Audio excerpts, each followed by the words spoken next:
Play. Yeah, playing. I like to play with magnets. Why do you like centers? Could color and learn. I like those things too. Thanks. Doing learning centers in clip time. Learn things that you never do at home. It's kind of fun. Like building blocks. Using steps. Going at the park. Playing blocks. What do you like about preschool? It's so amazing. What do you like about preschool? Playing. Playing? I got to do clip time. I like doing clips and learning centers. What do you learn in the learning centers? Switch tables. When Miss Kara says when it's time we clean up and that means we switch. We do purple book and weather of the day. Learning. Learning what? I don't know. What do you like about preschool? Purple book. Purple book?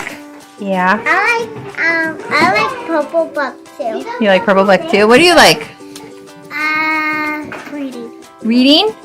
We like when we read stories? Yeah, that's fun, huh? I like to do dancing and playing in the kitchen.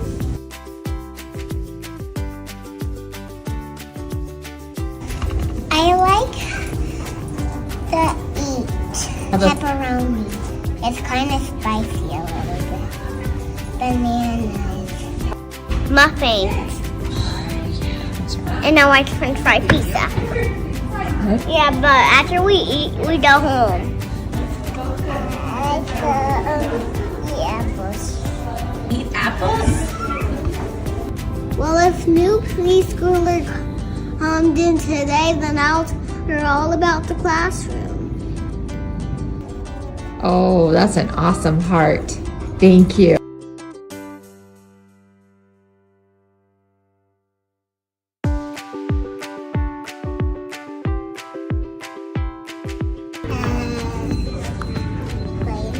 Playing. What do you like to do for playing? I go in the kitchen. Oh. I love toys. You love toys? That we get to do clip time.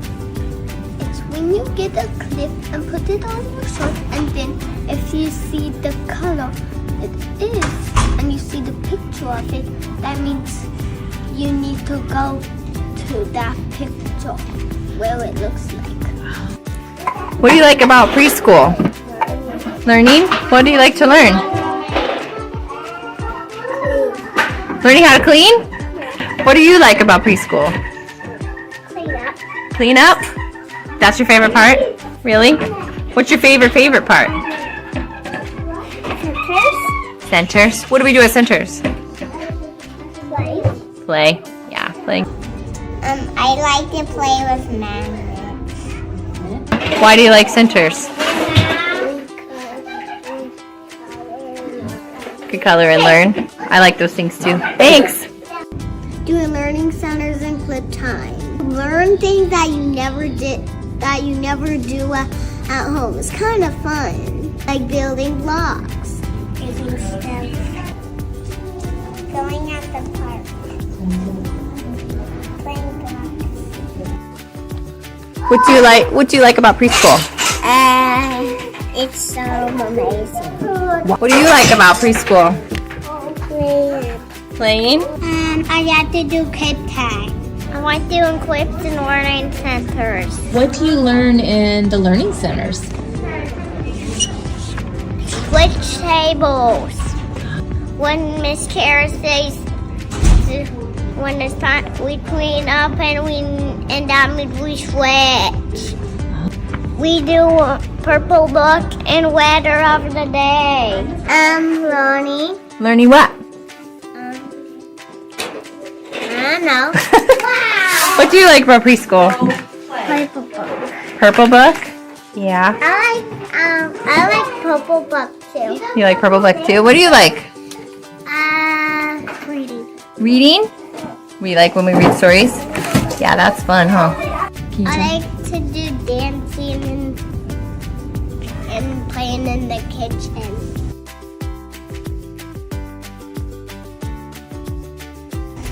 I like to eat pepperoni. It's kind of spicy a little bit. Bananas. Muffins. And I like French fry pizza. Yeah, but after we eat, we go home. I like to eat apples. Eat apples? Well, if new preschooler comes in today, then I'll hear all about the classroom. Oh, that's an awesome heart. Thank you.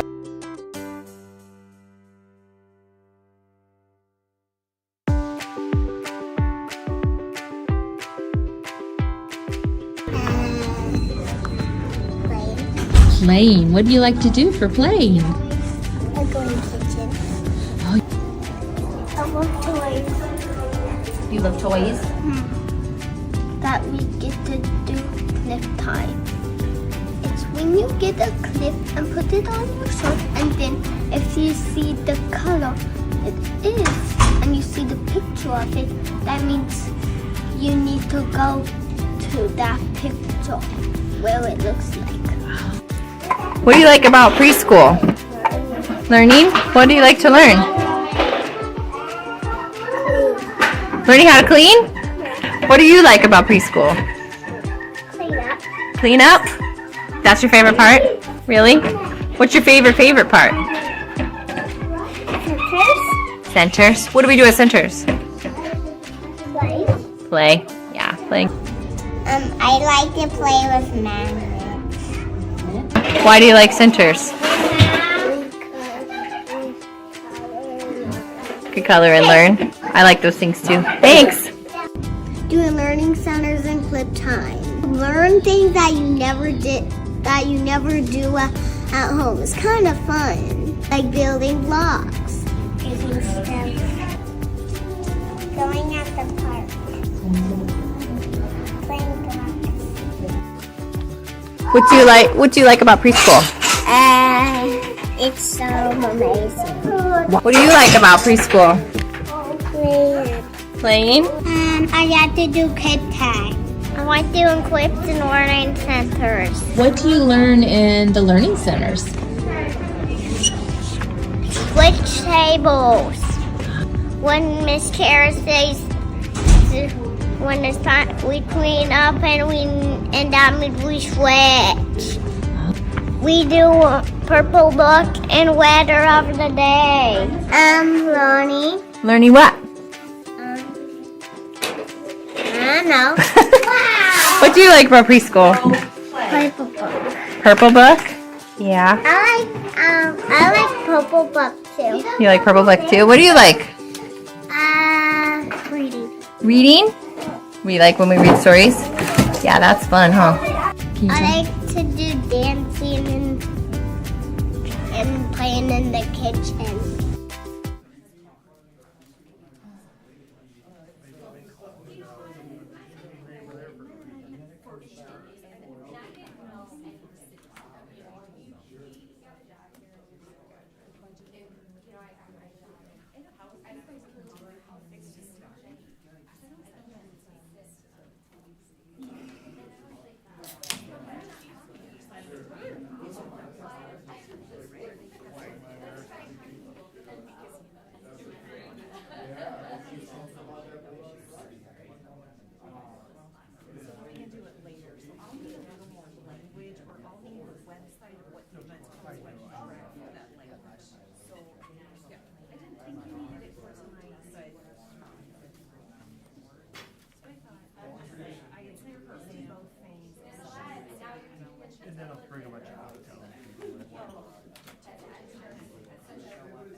All right, everybody, here we go.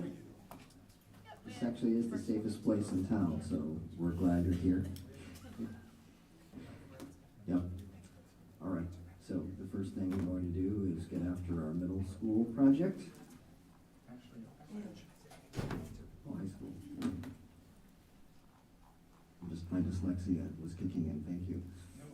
All right, so we'll open a public hearing for the VHS D-wing roof replacement.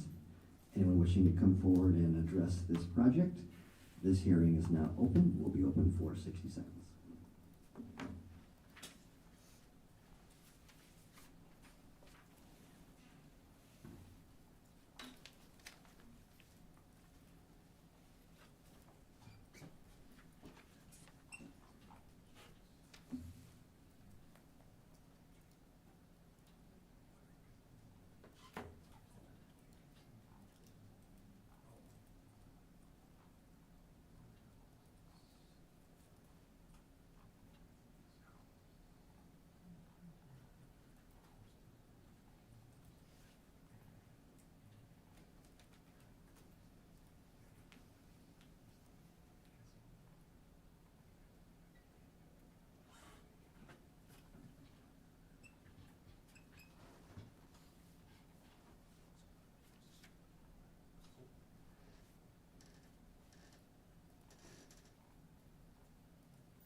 This hearing is closed. We'll transition to 1.02, a public hearing on the BMS pod wing roof replacement.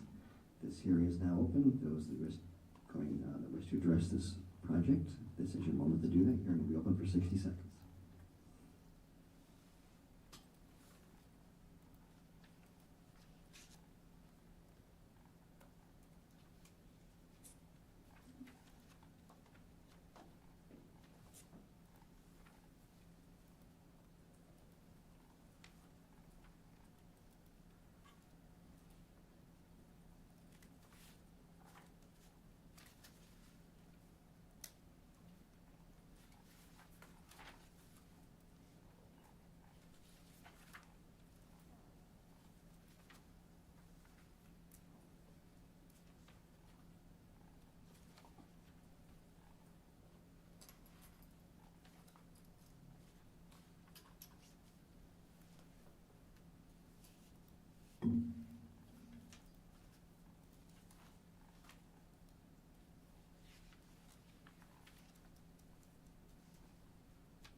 Having heard no one, this hearing is now closed, and we'll get started with the regularly scheduled program with the pledge.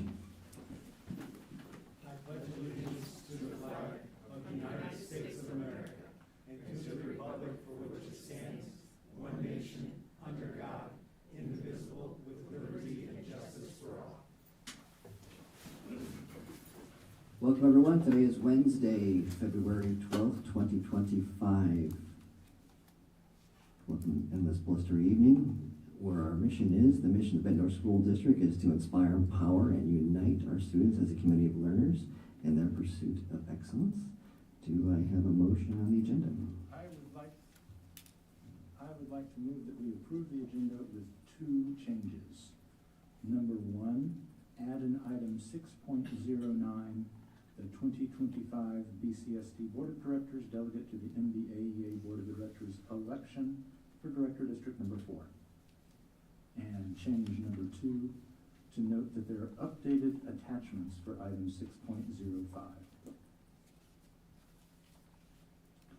Do we hear a second? Second. Very good. Roll call. Director Castro? Yes. Director Champion? Yes. Director Brecking? Yes. Director Larkin? Yes. Director Lynch? Yes. Director McGivern? Yes. Director Smithson? Yes. Motion carried 7-0.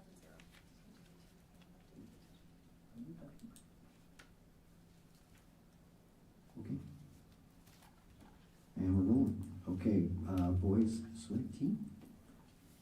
Director Castro, would you like to take that one? As soon as I find it here. Sure, 4.01. Absolutely. Gratitude to the boys swim team for the third place finish at the districts on Saturday. We had multiple podium finishers. Jacob Mitvalski, Keeler Romer, Mateo Surma, and Hudson Weaver medley, fourth state qualifier. 200 free had podium finishes from Surma, fourth state qualifier, and Weaver sixth. 50 free podium was crowded with Bulldogs with Mitvalski, second state qualifier. Trey Gross and fourth, and Nick Schmidt sixth. 100 fly had 2 podium finishes and 2 state qualifiers with Romer second and Surma fifth. 100 free again with Weaver third state qualifier and Schmidt fifth. 200 free relay was the district champion and third fastest in the state with a team of Mitvalski, Surma, Weaver, and Romer. Mitvalski was third in the 100 back with the state qualifying race. Romer, second state qualifier, and Gross fifth finished the individual events on the podium. 400 free relay of Schmidt, Jack Moore, Ethan Morash, and Gross finished the meet with a fifth place podium finish. Very good. Congratulations to the boys swimmers. Better take the 3 wrestling there. Richard, we're good? Sure. All right. Yep, so congratulations to the boys wrestling team and all the coaches. They placed 5th at the state team duels, and it was exciting qualifying for that as we had to beat PV in order to qualify, so a big shout out to our boys wrestling. And then also a big congratulations to Izzy Giza, Taylor Street, and Nessa Salmani, who celebrated their 100 wins last week, career wins for wrestling. And then, do we keep going? Yes, wrestling ones. Okay, and then also a big congratulations to 3 specific girl wrestlers, Milani Green for qualifying, going 34 and 11 overall, and qualifying for state, and Taylor Street placing 5th, and Nessa Salmani placing 3rd. And just a special note, she had a hard road on the backside, had to win 4 matches in a row for that 3rd place finish. So, incredible job. All right. Next with us on the table, Director Frecky, 4.05.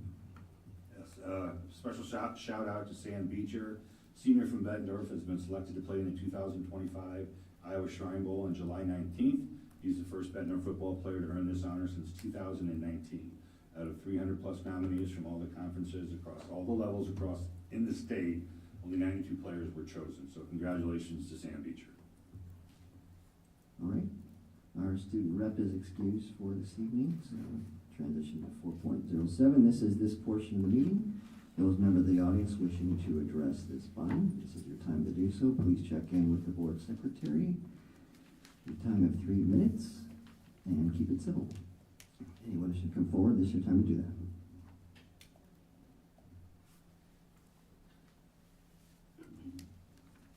Hello, good evening. Hi, good evening. Please state your name and address for the record. My name is Jennifer McDaniel, and my address is 1223 Pine Acre Drive, Bettendorf, Iowa. Very good, thank you. Yeah, Please.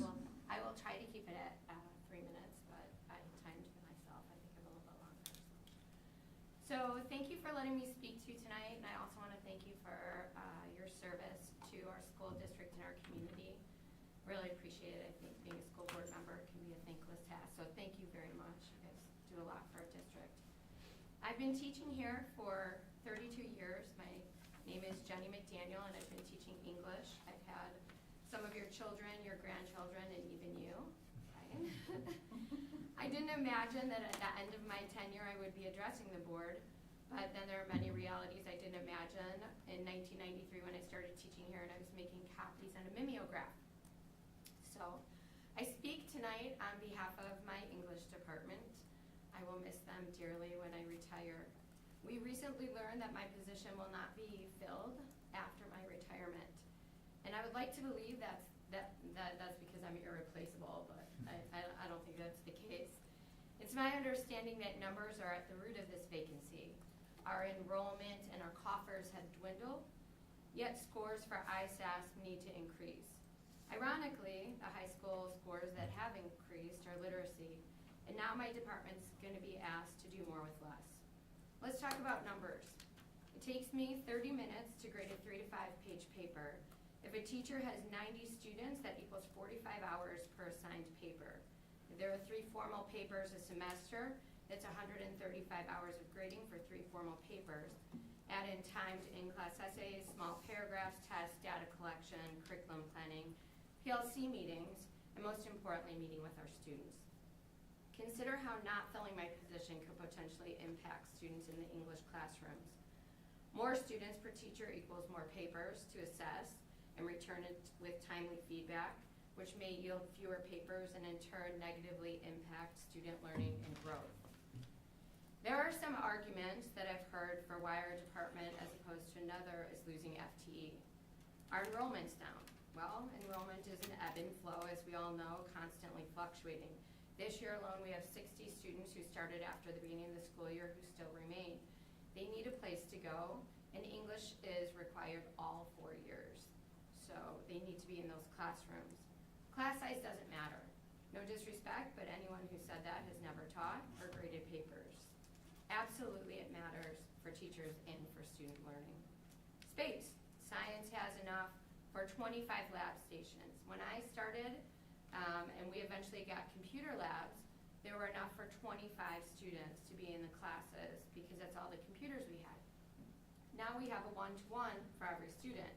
Would that suggest that our numbers should be without limitation? No, that would be ridiculous. So student-teacher ratio.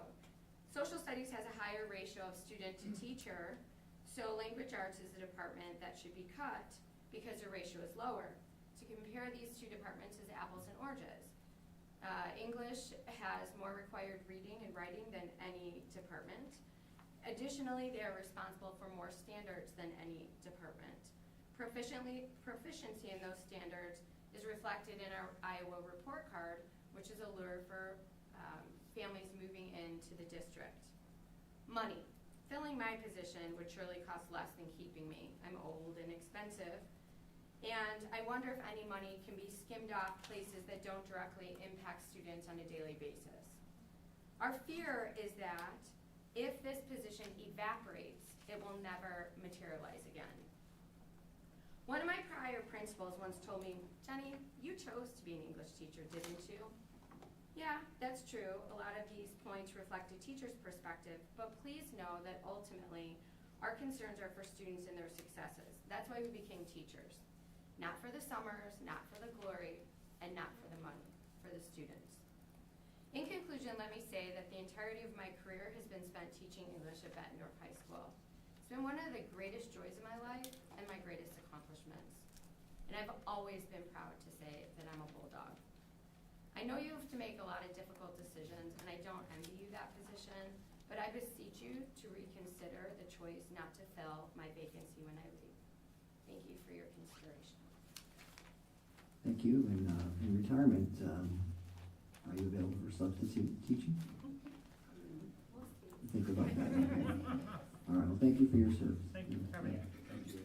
I'd just like to say that Ms. McDaniel is one of the best teachers we've had in this building for many, many years. When I visited her classroom previously, it was always just a classroom full of kids that really wanted to learn. She made learning fun, no matter how difficult the topic was. She's absolutely incredible on the correcting of things, making sure kids write things correctly, they express themselves correctly. And the kids that have been in her class have just enjoyed being around Ms. McDaniel and Jennifer. Jenny, you will be missed tremendously. I do have the unique opportunity to be probably one of the only ones in here that says I remember not how good a teacher, but actually having you as a teacher is one of my favorite teachers. So I just wanted to say that not only a great teacher, but will be remembered as one of my favorite at BHS. Okay. Anyone else? All right. We'll transition 4.08 BEA report. Double duty tonight? All right. I just want to start by saying, Jenny, I'm going to miss you terribly. So Emily is unable to be here tonight, but she did send me a short report. It says, "Good evening and happy snow day. I'm sorry I can't be there in person. Our executive team has been meeting for the last few hours, and unfortunately my sled just isn't cooperating. There's not much to report this month, but we do have some upcoming events. Our BEA Social at the Storm Game is just around the corner, followed by our next BEA meeting. As a team, we've been working hard to stay on top of the ever-changing political climate and its direct impact on education at the national, state, and local levels. We'll be sharing more about this at our next meeting, including updates on what we are hearing from the legislative level and IOCA. Look forward to connecting soon. Good evening again. I hope everyone enjoyed their snow day. I know I enjoyed the very peaceful and quiet work day in the office. I was able to accomplish several tasks that I keep moving down on my to-do list, and I finally got to cross them off. We're excited to begin the bargaining season, and I say that with quotes, with the sharing of interest statements tomorrow evening between the 4 groups that make up our IBPS team. At 4:15, we'll begin an open session with each group presenting their interest statements, which we anticipate taking about 15 minutes in total.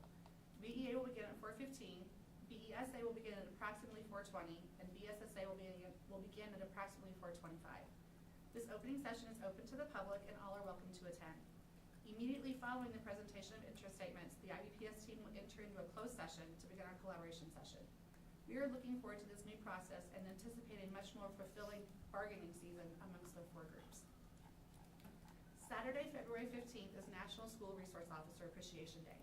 So we want to take a moment to say a big thank you to our SROs, Jeremy Salisbury and Brian Hansen. We appreciate all that you do. The ISDA Legislative Conference was February 1st, and unfortunately my internet did not cooperate.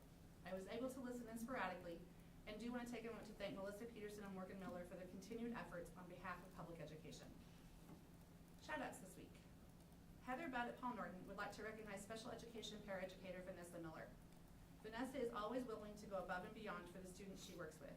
She works hard to build relationships and get to know her students' strengths and weaknesses to help them in their daily needs. She has reached out to our instructional coach to work on strengthening herself and knowledge in order to better serve students.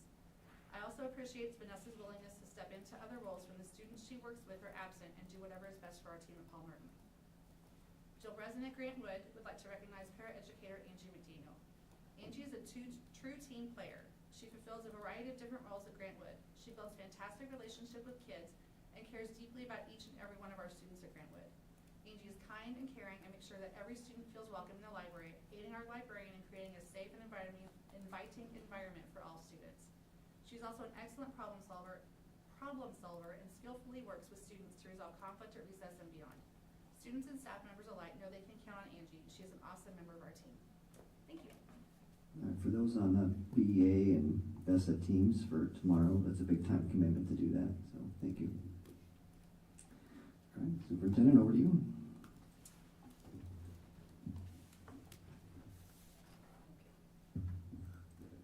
Okay, it's a little bit lengthy, but I first want to thank all of our amazing K-12 school counselors and social workers for all that they do to support our students, their families, and our staff each day.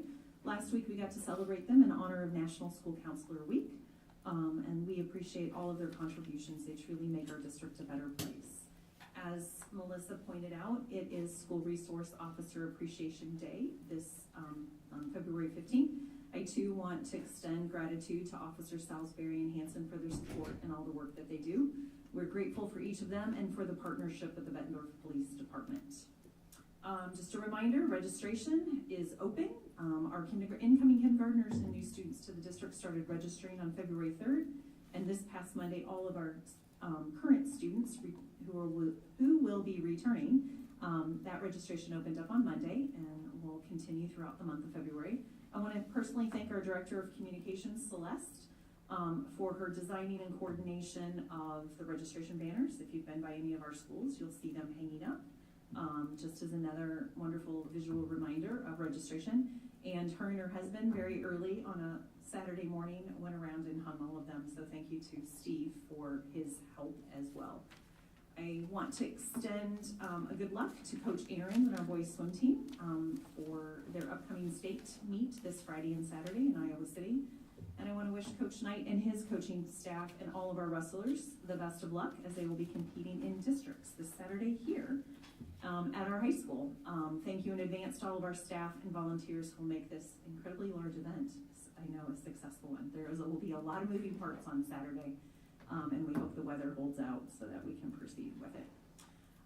Thank you to our orchestra directors, Megan Cooney, Rachel Palmer, Graciela Burrows, and Carla Gonya for the 4th through 12th grade orchestra concerts last week and this week. I hope some of you got to see those or be a part of that, or be in the audience for those outstanding performances. They had a really cute theme this year in a couple of the concerts where one of our orchestra directors pretended she was at home on her couch and playing around with her remote control because she was trying to find the live feed of our orchestra concert, and the students had to respond to that on stage. It was very clever, very well received by the audience, and our students did an outstanding job. Thank you to Janet Youngs, Scott Bosco, and Chris Saito for their leadership and a wonderful middle school, high school jazz band concert last Monday. Janet Youngs is also one of our individuals who took our early retirement. She will be leaving us after many years of service to BCSD. Her impact at the middle school on our students has been incredible, and she too, just like Jenny McDaniels, will be very much missed. But we have hired for that position. We're very excited about that, so that will continue at middle school. On January 30th, we did a Take a Grown-Up to School night. I know our board president was present there. And each of our 5 elementary schools hosted our first Take a Grown-Up to School night. This event has historically been called something like Elementary Curriculum Night.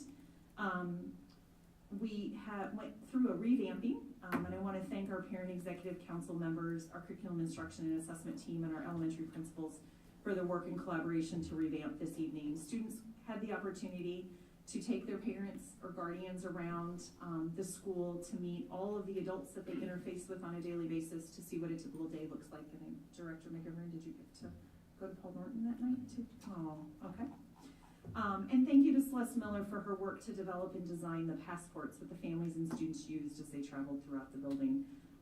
The feedback we have received has been overwhelmingly positive. I met with our Parent Executive Council on Monday to thank them again for their kind of vision around that. Their feedback too was positive. I know our curriculum team has worked with building principals to get a survey out to staff and parents, guardians to get feedback, so we know what should we add, what should we adjust for next school year.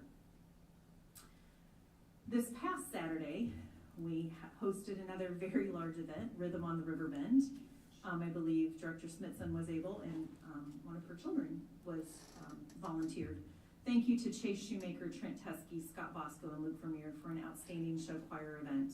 Their leadership was paramount to the success of this event, and thank you to we had countless students, parents, and other volunteers here to pull off this. All I can say is wow. I was here for part of it. It was an all-day event. When I say that, it was about 17 to 18 hours that day that people learned. We hosted show choirs from Iowa, Illinois, and Minnesota. We had 14 teams or groups from 9 different schools. There were a lot of individuals in our building. And if you have not already seen our show choir in action, I really encourage you to see an event that's coming up.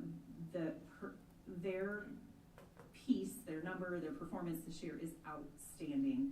Our very own Chase Shoemaker, one of our choral directors, arranged and I believe composed one of the ballads that is in our show choir's performance this year. So our very own teacher, which I got to see, gave me goosebumps. It was incredible, and our students are so talented.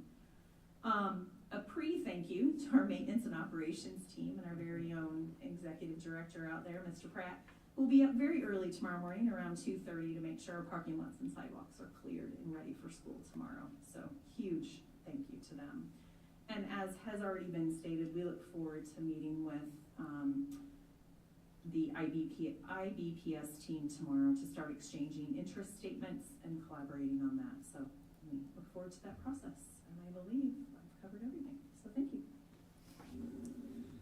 Well, that's good to hear. We have these sunk costs of these buildings, and anytime we can increase our utilization and adults to school night or a full weekend here, it's value add to the taxpayer, I think.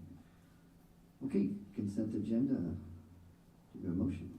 I move that we approve the consent agenda as written. Second.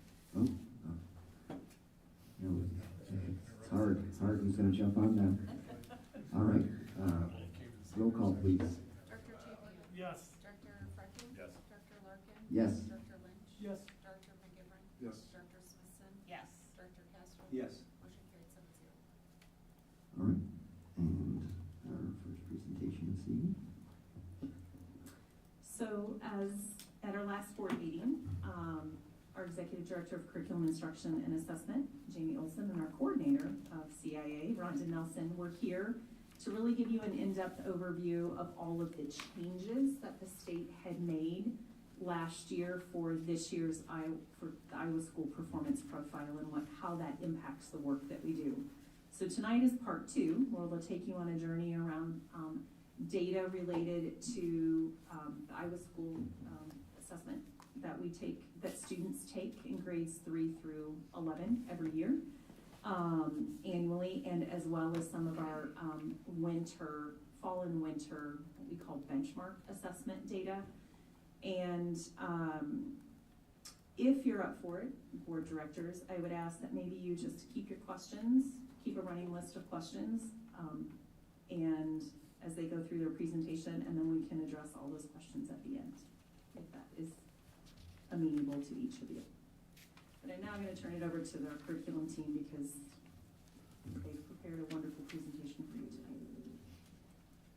All right. So we talked to you last time, and our update was around the Iowa School Performance Profile, which takes the ISAS data that we're going to show you into consideration for those scores. But we also recognize the data that our buildings live in, our administrators, our teachers, everybody lives in at the K-8 level is our FastBridge data. So we're gonna go into that and walk you through. So the first one is, we always bring everything back to what is it tied to with our strategic plan.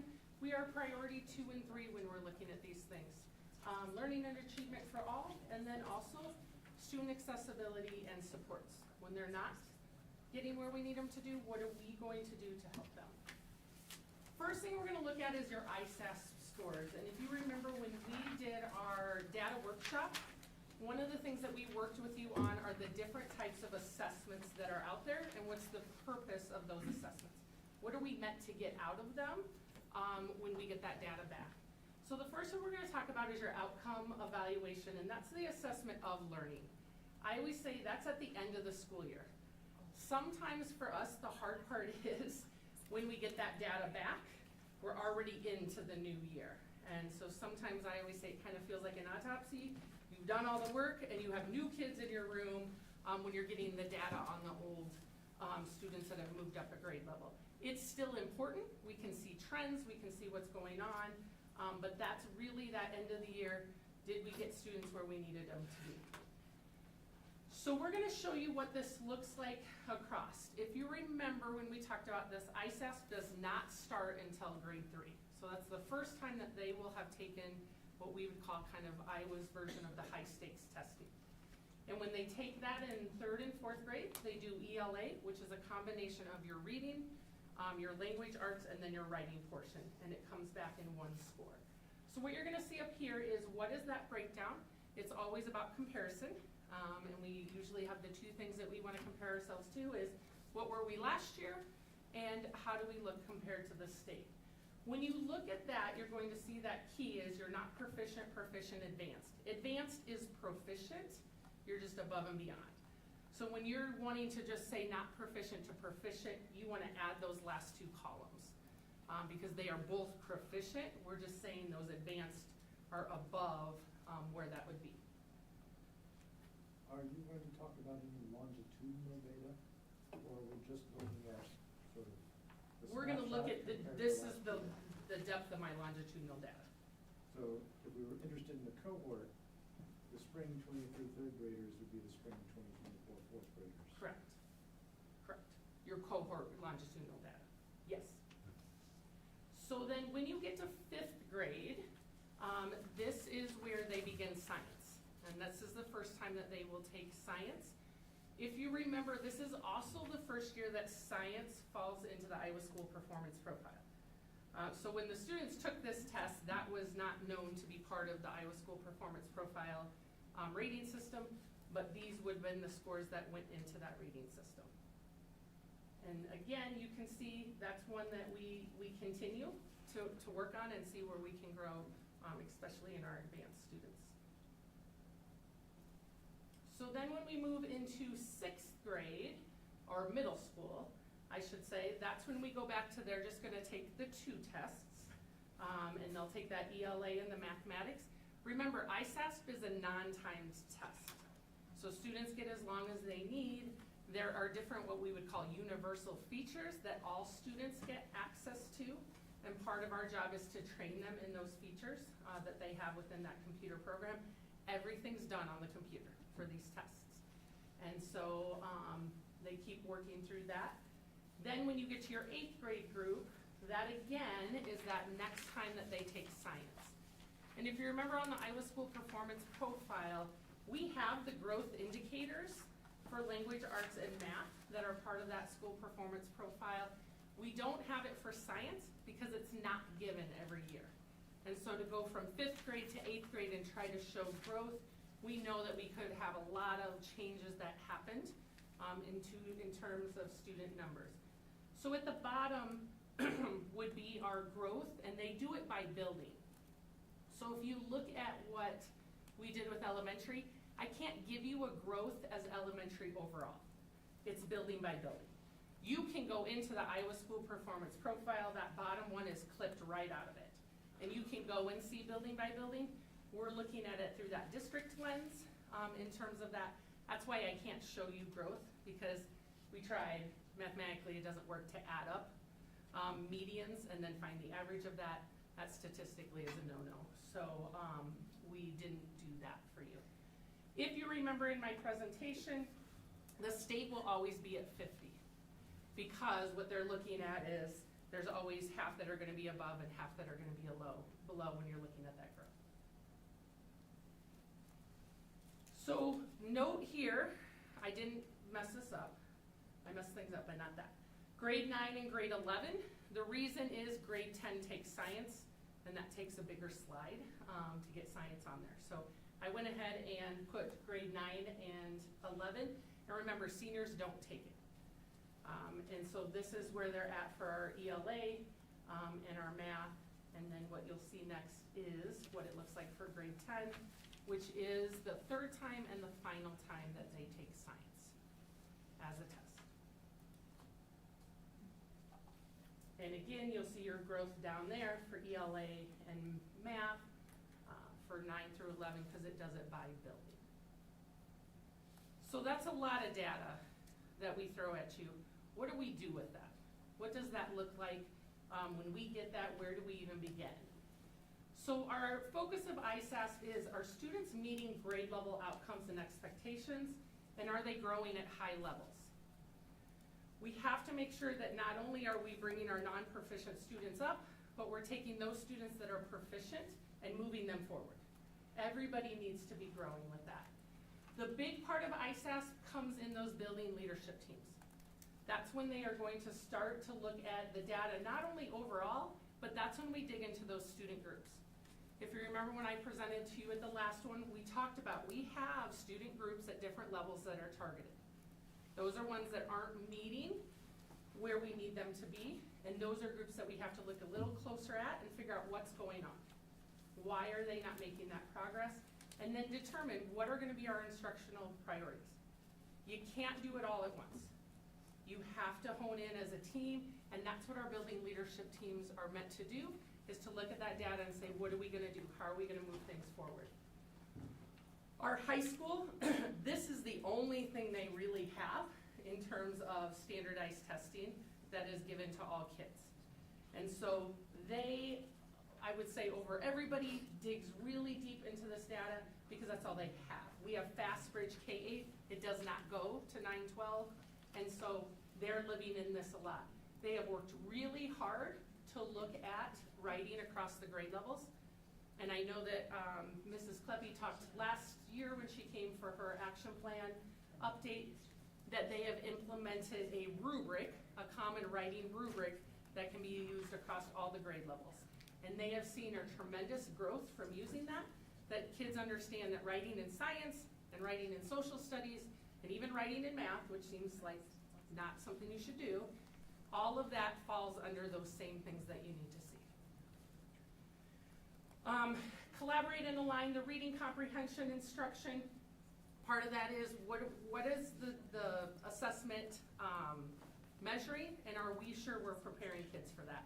We're gonna have a little bit of a lag here because our standards were just updated. Our language arts and our math standards for the state were just updated. It'll take a couple of years for this test to update to where those standards are. And that was something we asked when this took place. What is gonna be that timeline? They can't just do it instantaneously. And so some of those changes we'll start to see reflected as they have to make that in the ISAS. When we look at math, what is it that we're looking at? Math can sometimes be tricky because ISASP is looking, especially at the high school level, across all of those areas. But as a freshman, you typically take algebra. As a sophomore, you typically take geometry. And as a junior, you typically take algebra 2. We don't do the integrated math, so we do have some areas where we have to figure out how are we making sure that we're still covering that, because ISASP is not set up that 9th grade is only algebra and 10th grade is only geometry. Part of the thing that I'd say math at the high school has learned from the success of the language arts department is they're looking at creating common language around problem solving, how to tackle a problem. They've come, I'm not gonna steal their thunder, they've come up with an acronym. They're working at getting that pushed out because part of problem solving is what's your plan of action. I can't prepare you for every problem you're gonna have, but I can prepare you with the skill set of attacking that problem. And that's sometimes what happens in math. It just, you get too deep in it, you don't know where to go. And how do we prepare them for those multi-step problems? Can you explain your reasoning? I think that's the hardest change that we've seen in math over the years, from me being a student and a math teacher to being in this, is it's kind of like prove it. How did you get there? Why is 19 the right answer? Why is it this? And being able to talk through your thought process with that.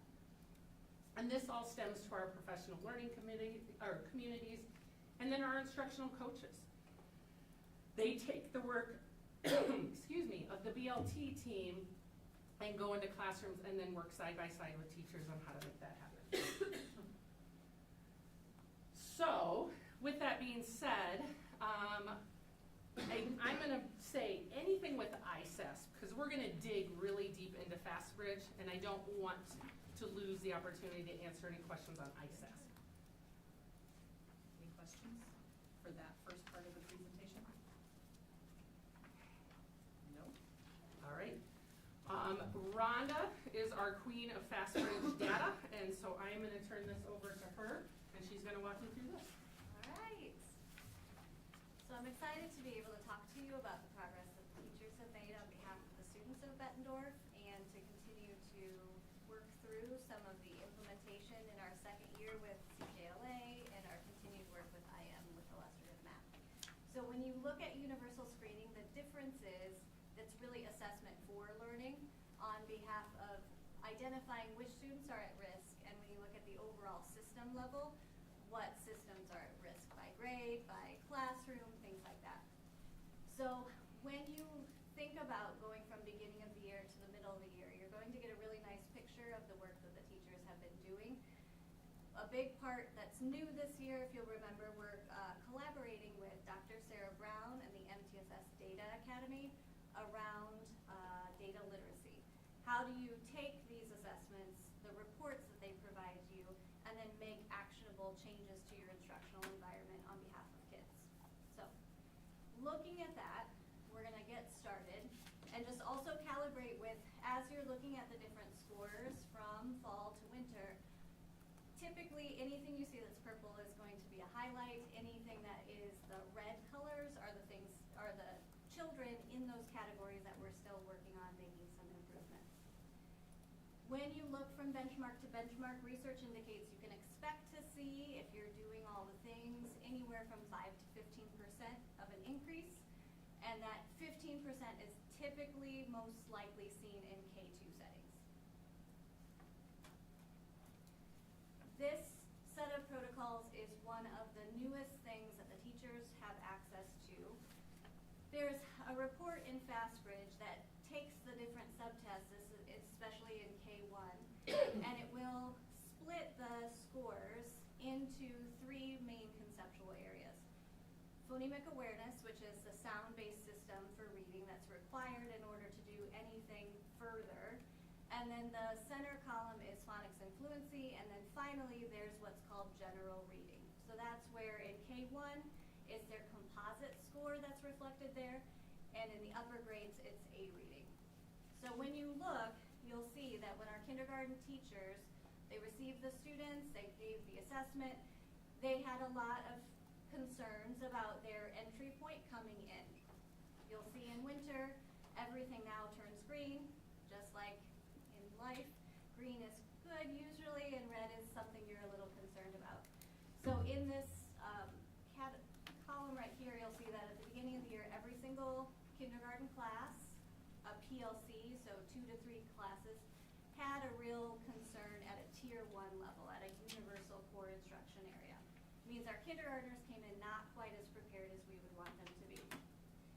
You'll see the work that the teachers did alongside our MTSS framework, and now we are happy to report that what is being done in those classrooms has largely met that need, and we just continue to refine until we're going to get to 100% proficiency is the goal.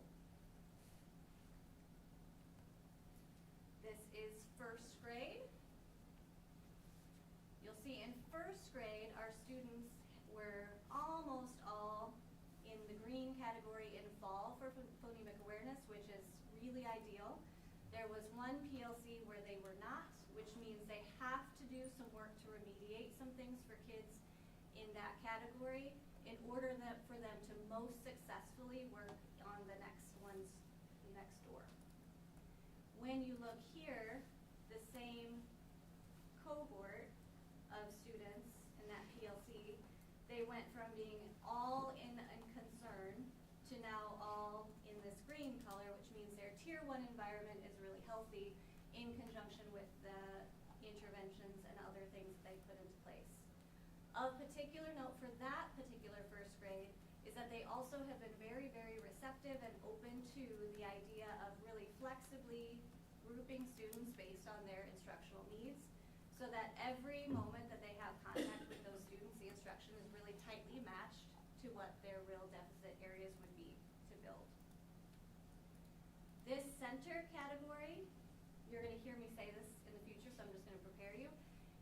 In first grade, we have to see all of these scores in the green in order to set up our upper grades, because oral reading fluency has a really high correlation, almost a perfect correlation, to reading comprehension. So when you see that there are kids who are not reading at the level they need to be, that really does impact their ability to score highly in this category, typically, and also perform well on ISASP. So it kind of feeds into each other. Almost every single building will be presenting to you their building action plan, and almost all of them have chosen to really focus on growth. Because, as we know, we want to see all students grow here, no matter if they're already proficient or if they have gaps to fill. It's extremely important for the students who do have some gaps to fill. So when you see here, we looked at this together in that board workshop, but again, typical growth and aggressive growth will equal this total here. And this is called out by building because, like I said, they will be presenting it to you. And again, this getting as close to 100% would be our expectation for all kids here at Bettendorf. I have 2 examples of the reports that the teachers have been working with. So just to calibrate, on this side here, you will see the overall proficiency. Again, purple being the goal. So you'll see how beautifully the classroom instruction plus the interventions that were put into place for students at risk have made those risk categories quite small, overall proficiency quite high, and then you can also see related the growth. Something to know is that this growth doesn't qualify if it's a student who was high risk growing in an aggressive way, or was it a student who was already proficient who still grew in an aggressive way. Either way, we love it to see these numbers high. Rhonda? Yes. So the one on the left is a kindergarten classroom. Yes.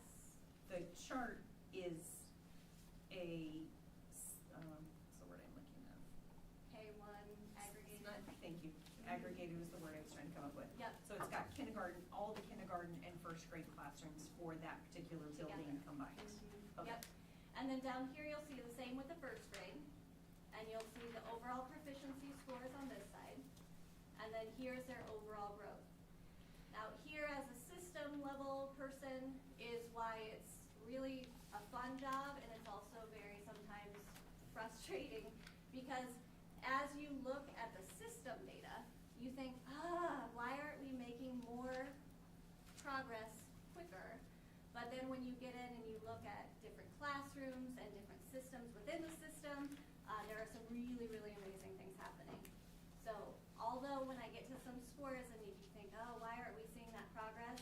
The teachers, the type of conversations happening, the instruction that's improving, the way they're feeling about their year 2 of implementation, all of those things are coming along, and so I'm anticipating a really great spring. When you move into grades 2 through 5, you don't have the composite score any longer of all the different subtests. The drawback of that is that you lose a little bit of the specificity of the diagnostic quality of some of the data that you get from those individual subtests. This one, though, is really, really powerful and has never been elevated for our teachers until we started this job a few years ago. We didn't even capture these data, until a couple years ago. So CBMR is oral reading fluency, and it really is giving you a range of scores that qualifies reading at grade level. That looks at accuracy and their rate. And it's not just about reading faster. Their ability to read fluently is a product of their instruction and practice. So when you look at these scores for CBMR across the district, you'll see that we still have been really working towards that. Now, I'll be honest with you about this one. I think our classroom teachers were frustrated because they spent the first 2 instructional cycles really working on doing interventions that are going to target this. However, what our building leadership teams have been reminded is adherence to the actual evidence base of the intervention, meaning if there's a protocol to follow in order to really tackle that, it's not just about having them read more that's going to do the job. So each building has had kind of a refocus on this is what the evidence has shown to work, so we're just going to really calibrate around that.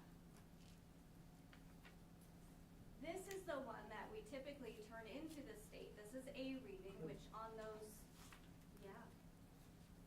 If I'm understanding what you just said. Richard, could you talk into the microphone, please? No, it's way over there.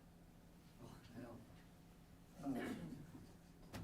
So we're working on trying to work the protocols with fidelity. Correct, yes, or integrity, yes, 100%, absolutely. Because now that we have CKLA has complex text for all, and it has topics that all students now have access to, and in order for them to most effectively be able to access that Tier 1 environment, they really do need to be reading at their grade level expectations. But because we haven't really elevated that for teachers, honestly, that was almost sometimes thought as a byproduct or something that we do but we don't really have to work at. So the data suggests we do. They always have, we just haven't really been looking at it. So it's something that we now are working on intentionally. This one is A reading, and A reading is the general reading measure that has more to do with comprehension and vocabulary. It's untimed, where the other one is captured in a minute of time. Now, what you'll see reflected here is also a byproduct of the slide you just saw. So when you start looking deeply at the students who have some concerns in this area, they almost always have the same concerns with oral reading fluency with CBMR. So in order to tackle this, we have to remediate the other first. But in our Tier 1 environment, they're learning the things that they will need for this also.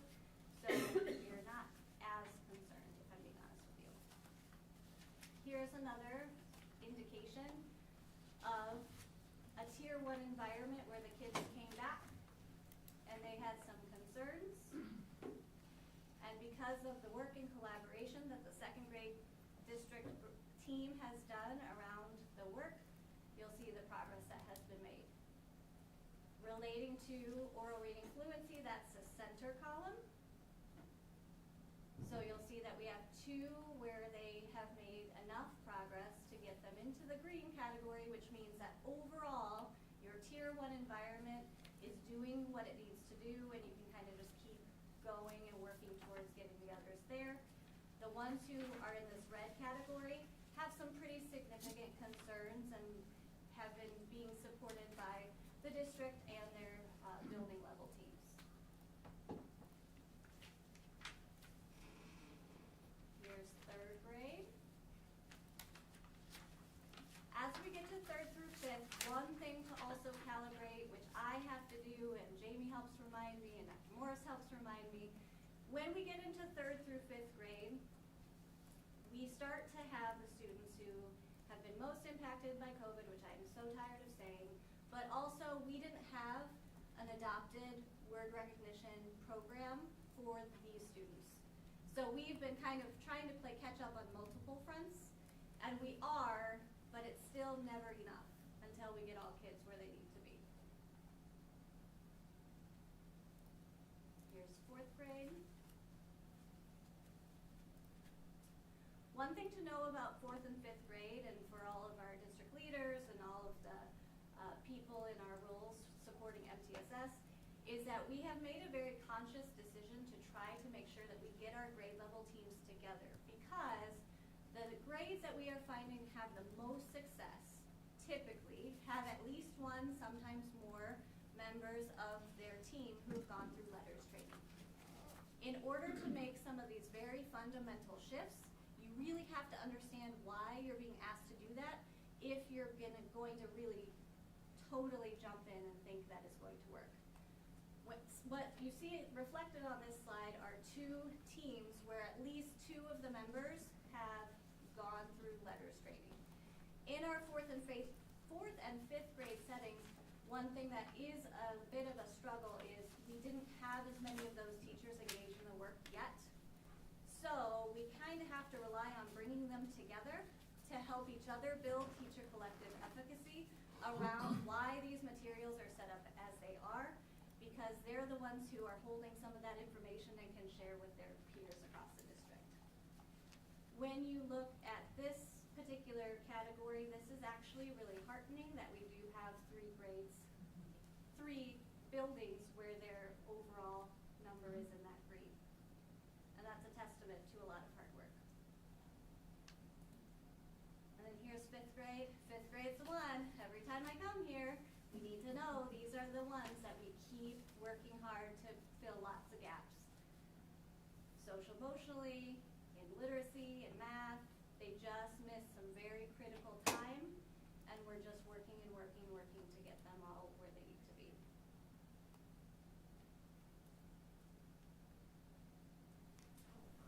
This slide shows the growth side by side. This is anywhere, as I compared it to last year's growth from this time, it's anywhere from 7 to 12% for the upper grades of an improvement. It's not close enough to 100% for me yet, but I think after the teachers recalibrate and start following those protocols really closely, we can expect some bigger outcomes.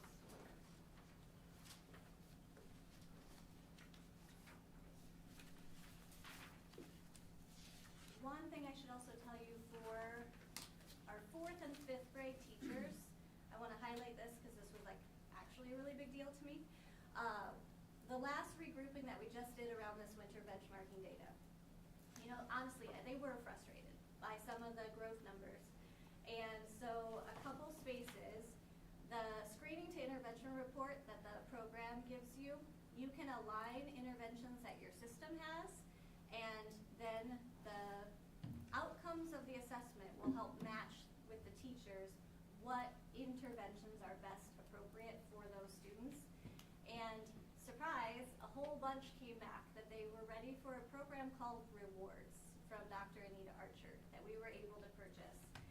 And that had been a thought that I didn't think anyone would be ready for until next year. And so that is a testament of how close we're getting students to proficiency, because really that is the most rigorous intervention program that's as close to grade level as possible. In fact, in a lot of places it's used in a tier 1 setting. So I went to the groups and I went to 4th and 5th grade and we looked at their data and I said, well, we have this program, but you have it in your building if you're interested in wanting to use it. And every single team that I showed it to, that I spoke to, they're all going to try it.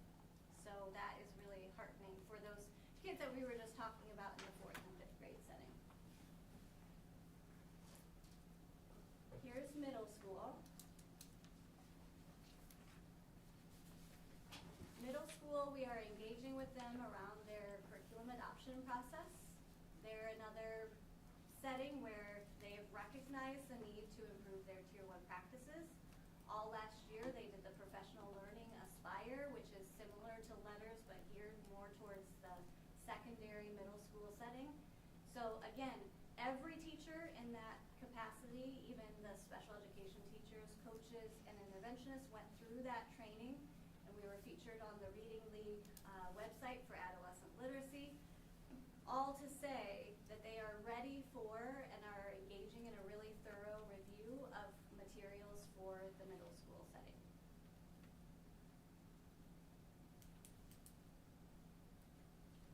What are they currently using? They have aligned units created by themselves for the Iowa Board. So just like Jamie, what's all this mean? What are we doing with it? So the big purpose of universal screening is early identification of students needing immediate intervention to prevent long-term reading failure. I'm being really blunt with you. K2 is early intervention. Once they're past 2nd grade, we know the kids typically, so then it just becomes immediate, what are we going to do to make sure that we are filling the gaps for them. Overall though, what is different that we have been putting into place is that these screening assessments are a reflection of our tier 1 environment. So when we see that there's red in those overall columns, that is indicative of something in your tier 1 environment needing to change, because that's where the kids spend the most time and that's where you have the most impact, is when you are having your universal instruction. Fluency, you're going to hear that a lot. We're working on that in ELA and math. And then this is something that the principals, when we're getting together, we're going to really talk about how can we support classroom practice without it being evaluative, just looking at practice as these are the things. If you want this to work, these are the things that are the most critical. And so we'll be helping give some feedback and things like that, just so that they don't they work so hard, you want it to do the job it's intended to do. Biggest issues, dosage, the amount of time that the kids are engaged in the practice and the instruction, and then the instructional match. What do you mean by instructional match? Well, for example, when I would go around and I would talk to teachers and we were talking about working on oral reading fluency, like a fluency intervention, sometimes when a student's rate is showing that they need a 2nd grade passage, but they teach 5th grade, they're having the kids practice with a 5th grade text, but that's not really the right match for them to build fluency. So it's really helping them be very cognizant of, you have to make the practice match what the deficit's showing you. Does that help? That's quite a lift for teachers to manage. It is, which is why I make lots of things to help them. So, but it's all a work in progress. And that's the thing, you know, we have spreadsheets of, here are all the passages. So once you see their progress monitoring scores, it's being reflective and thinking, oh gosh, this score means that they're reading at a 2nd grade level, so I'm going to pull from these resources that they all have access to. So our interventionists and special education teachers are so thankful. They are quick to tell me every time we bring them together, They also have different interventions in place for students that come to a tier 3 or an SDI setting, the most intensive. And we are seeing really, really beautiful growth, that purple growth that you saw in those settings, more than I ever would have seen before. So again, it's all moving in the right direction, but it's like moving an iceberg, seems like. Okay, do you want to do what Jamie did with literacy? Anything about literacy specifically? Favorite?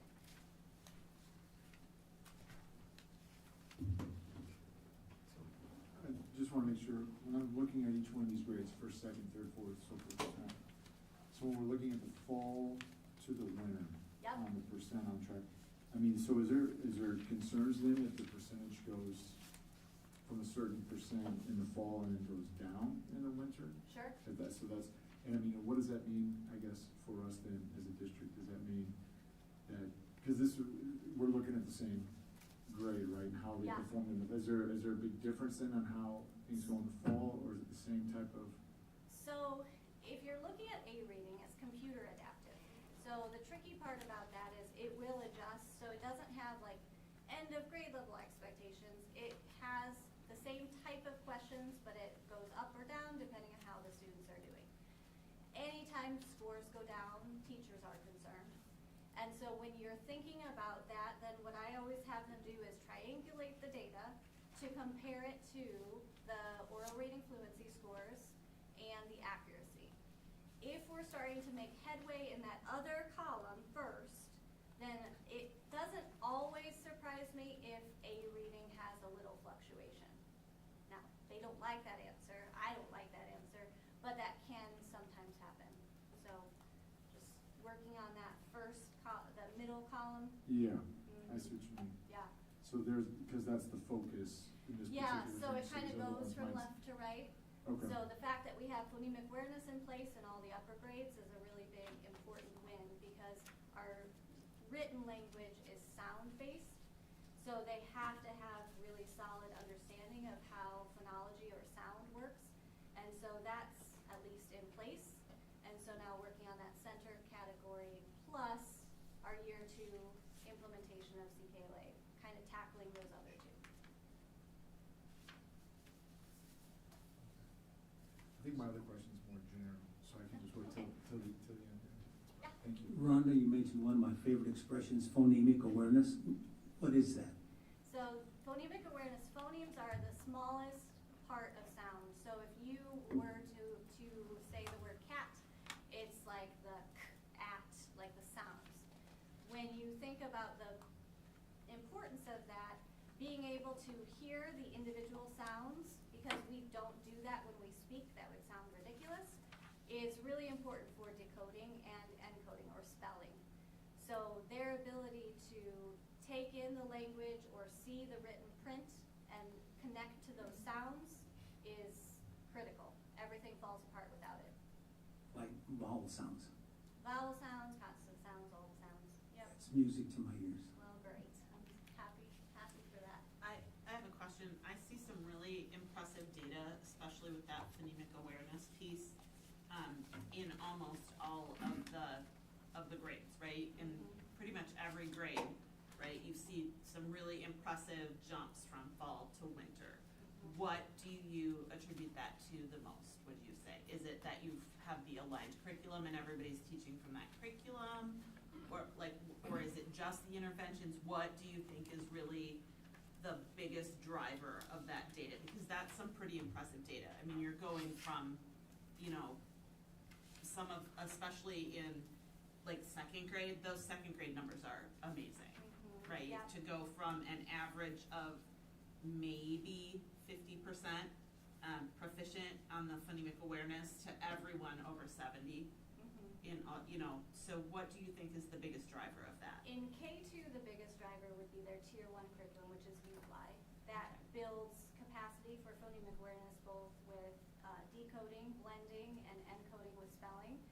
Then when you start thinking about our intervention settings, typically the students who have reading risk have phonemic or phonological deficits.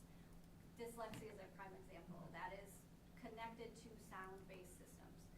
when you look at our upper grade scores jumping up, that typically would be students who had deficits being remediated within intervention settings, and in our advanced word study, their ability to work on it through that as well. Just a question, from the fall universal screening to the winter, do the kids take the same test? No, they change. They change? So as a reader progresses, the skills change about what's the most critical. So in K1 especially, some things fade out because they're no longer predictive of future risk, and some things then enter the picture and so become higher in the category of prevalence for importance. And then in the upper grades, like I said, the oral reading fluency is 3 1-minute reads to get the accuracy, the median accuracy and the median rate. And then that computer adaptive is the one where it'll have general vocabulary and comprehension and application questions, but it changes based on how the students perform. Thank you.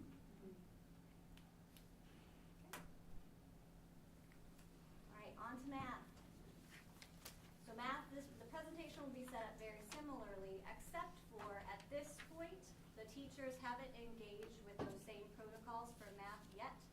They can, the same reports exist, they are using the data similarly, but we are choosing to tackle one thing at a time for them because they already have a lot on their plates with all the changes that have come from the state.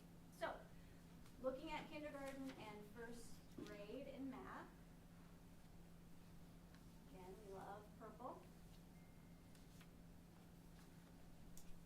And this slide is similar in nature, so this is the K1, your typical growth plus your aggressive growth for your overall. And then I pulled just 2 samples of classroom PLC, so it's more than one classroom, but it's one grade. And you can just see again over on this side, the proficiency, and then over here would be the growth.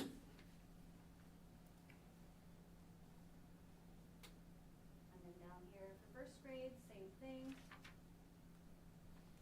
This one had a nice, you can see, although our high risk numbers stayed the same percentage, which is what we want. I mean, these teachers, if you talk to them, they'll be frustrated by that. They had a lot of students move out of some risk and into proficiency.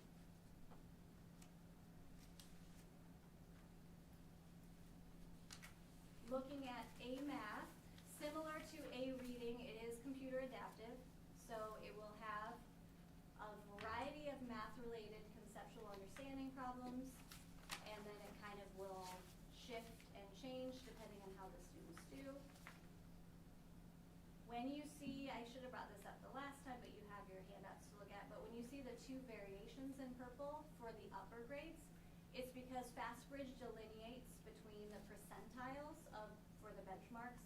The light purple is low risk, doesn't mean they couldn't slip down into some risk, and then this darker or lighter purple is called college pathway.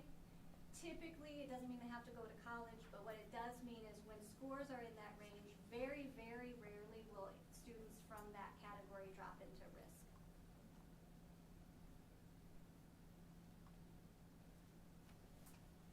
Here is A math growth. And then you do have one of these to see on this one, and what you'll see again here is the low risk and then the college pathway. You have to add those together because both of those are technically proficient.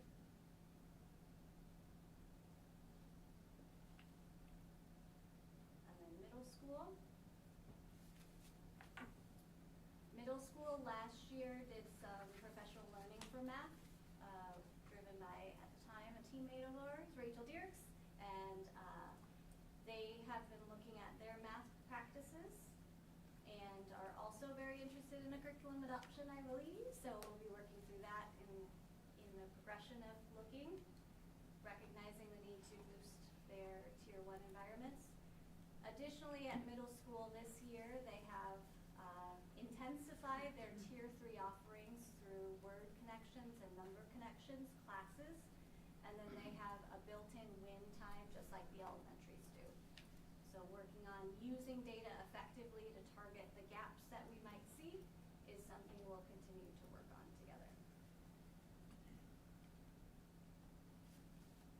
This will look very familiar because it turns out that when you have a strong system in place, the focus really remains the same. When you identify that students are at risk for math difficulties and you know the severity of the risk, you have your teams deploy and problem solve and do collaborative problem solving around what they should do to make that difference go away. Just like literacy, we have a new measure that we're starting to gather but didn't feel solid enough about how it's being used yet to really look at basic fact fluency. Teachers were saying that they were really noticing that students don't always have their basic facts. So we're helping them with some data to support that and some additional resources to be able to give more instruction and practice in that area. Could you give us an example of what that means? Well, basic facts. So realistically in the lower grades, the first two general outcome measures will really be connected to the standards. So fluency through 10 for kindergarten, through 20 for first grade, then eventually multiplication and division come into play. And so just those through instruction and practice, the ability for them to fluently and automatically know their facts to apply in their with their conceptual understanding towards problem solving. So at a certain level, the times tables might be considered a fact. Right, And right. at a more advanced level, certain theorems for calculating area might be considered facts. Right, and our program right now has different strategies that it introduces for the kids to be able to take on their basic facts, but also have the understanding of what numbers are doing in order to arrive to those answers. So it's a combination of both things, but at the end of the day, those strategies lend themselves to them being able to memorize and know those facts automatically. Okay. And then this final slide is just to highlight the work of the different buildings and their building leadership teams. As a district, we work really hard to provide lots of protocols and tools and spreadsheets and color coding and all the things. But at the end of the day, it's the work of the building day in, day out that's really getting to the outcomes. So BLTs are really that bridge between the district-wide priorities and what the building level goals and implementation look like. They're also a good sandwich. BLTs, yeah, well, I do agree. And then when you look at our multi-tiered system of supports, each building has really, really consistent resources now. So they all are able to collaborate and work together, but each building has very unique needs. Students are all different. We have different levels of need. You saw reflected in the data. So that multi-tiered system of supports has to be supported at the building level. And then really it's all just about, you have the data, now what are you going to do next? And it's always gonna come back to me for your universal instruction, your core instruction. So being mindful of, as teachers are changing and shifting their practice, finding the right level of support they need to really be as successful as possible. And then be supported through tier 2 and tier 3. Tier 2 and tier 3 are never in replace of a solid tier 1. They are always just to boost it. But database decision making is we're continuing to work on that. And if I'm being honest with you, it's this doing the things as they're intended with as close to integrity or fidelity as we can. And this is, I like to call her now my friend, because I have a lot of contact with her, but that's Dr. Sarah Brown. This is a quote she put together for us on our behalf for your consideration about the work that we're doing. And her opinion means a lot. She works with a lot of districts, so to hear her say we're on the right track does give me some great hope.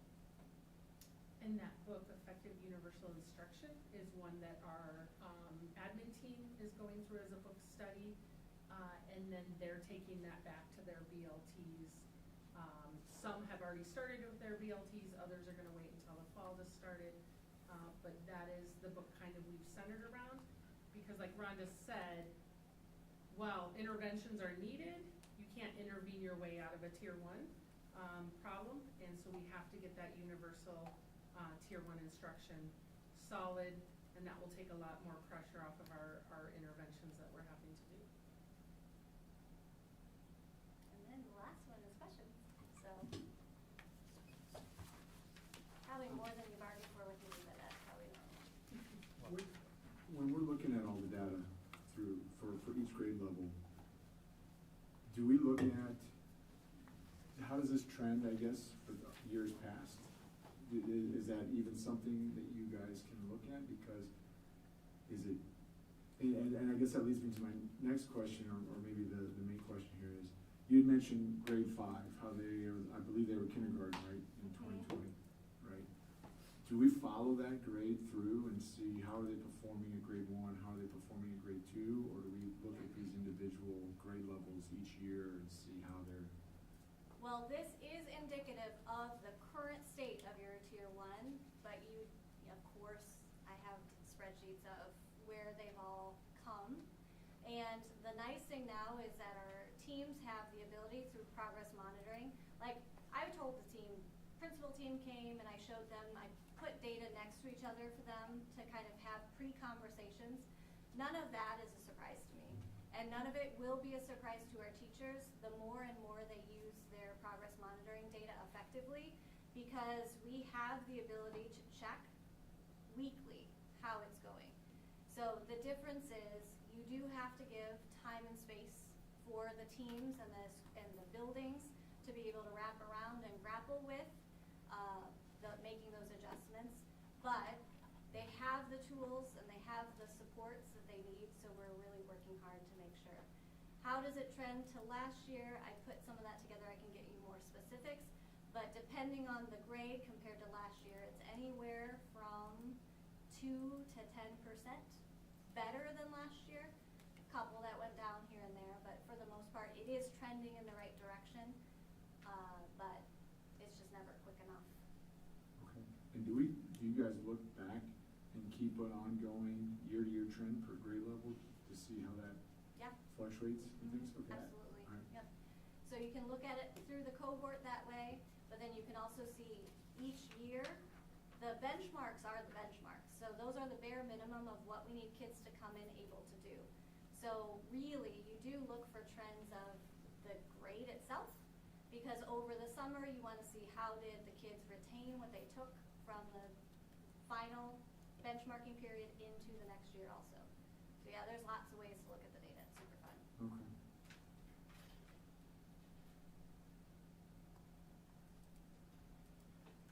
Anything else? All right, thank you, ladies. Thank you. All right, continuing in our evening program, 6.02, do we have a motion? I'll make a motion for 6.02, approve purchase of replacement network equipment as presented. I need a second, please. Oh, yeah, I will second that. I will let Director Perkins second that. Yes, sir. All right, good to see you guys. I'm here to request approval for the purchase of 14 switches and 50 access points. In those notes, if you want to click on that summary, Monica. That lays out our evaluation that me and our system admin, the great Kevin Salins, that we did on the, I believe, the 27th of January. We went through 4 vendors that we had that give us a quote for those 14 switches and 50 access points. We are recommending the bid to AirCorp. If you notice, there's that cost points column. They were not the cheapest, but I'll explain that. The total points, they are highest there is because of our extra metrics that we used, including known vendors. They gave us our requested equipment. They told us the warranties. They itemized things like that. And the itemization, I suspect, is essential for the E-rate reimbursement. Exactly, yeah. And so they adhere to that. Notice there SHI had the highest points in terms of cost. They did not give us a quote for equipment that we required, that we requested.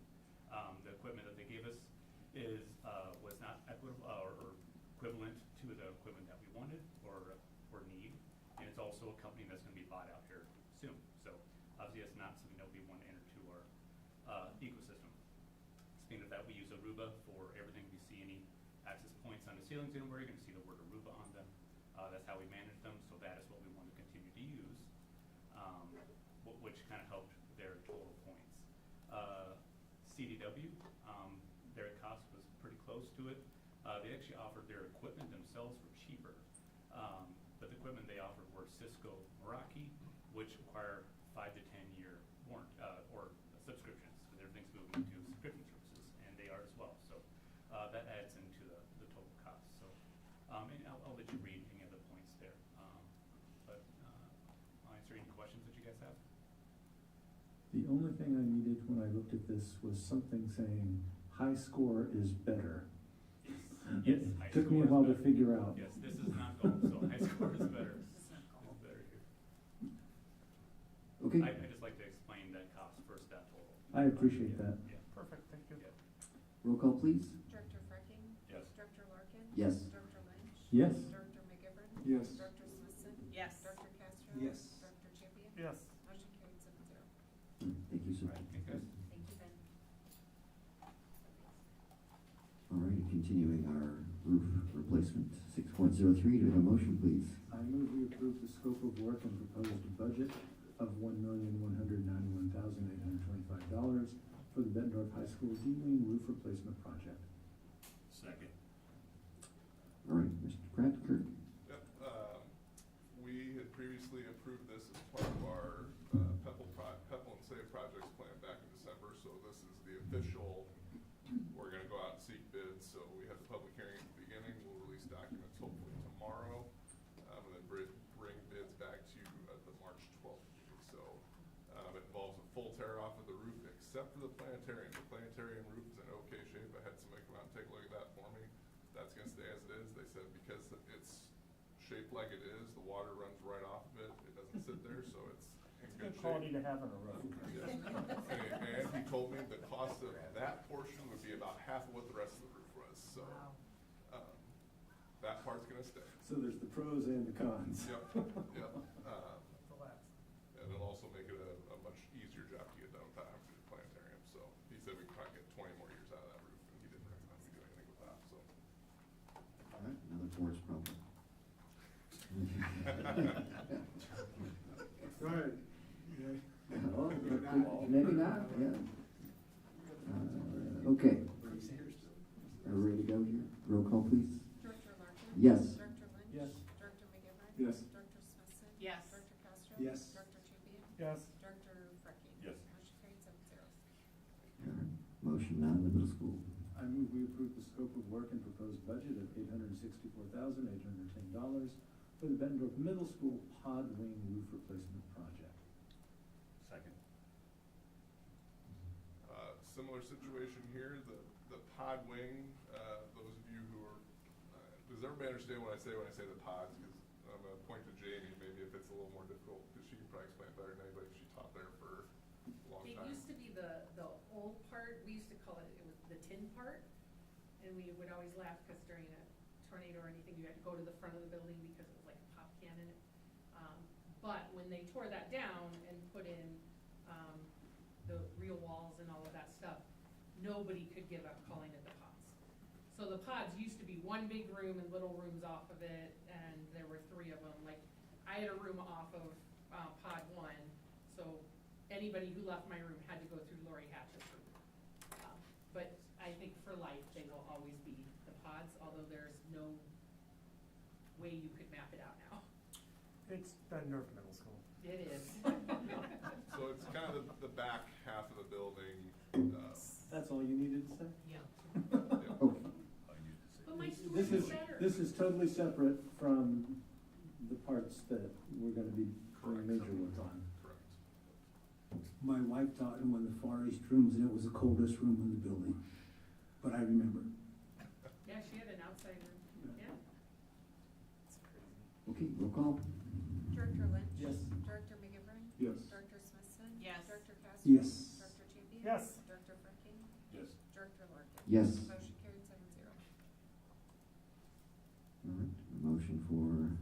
6.05. Okay, I move that we approve the resolution which is attached and has been corrected, fixing the date for a hearing on the proposed issuance of approximately $42 million in school infrastructure sales, service, and use tax revenue bonds. That date for hearing, I believe, will be March 12th. I can second that. We need discussion on this. Like Kurt to give a little background and why 42 million. So this is our first step in issuing our bonds for the middle school project. We'll actually issue them in 3, but Piper Sandler recommended for some of the perfunctory things we have to do to get the ball rolling that we just do one public hearing that covers all series. That way we don't have to keep going back and coming back and doing that. They recommended going 42 million, which is not what we anticipate borrowing. We anticipate borrowing, I think, 34, give or take. They recommended going over just because conditions could change that we, based on valuations or higher income levels for the state sales tax, we could get more money. And so they didn't want us to be locked in at a different rate and have to go back and do all these things all over again because we could have gotten more money in the go around. Because again, we're going to be doing one of these issuances every year for the next 3 years. So as David would probably tell you, conditions change within 3 years significantly. So basically, this is saying, we're not saying this how much it's gonna cost, we're saying this is our ceiling we wanna put in, so that we don't have to go back and do the whole process of raising our ceiling, Correct. so to speak. Can you very clearly state what the funding of this bond was?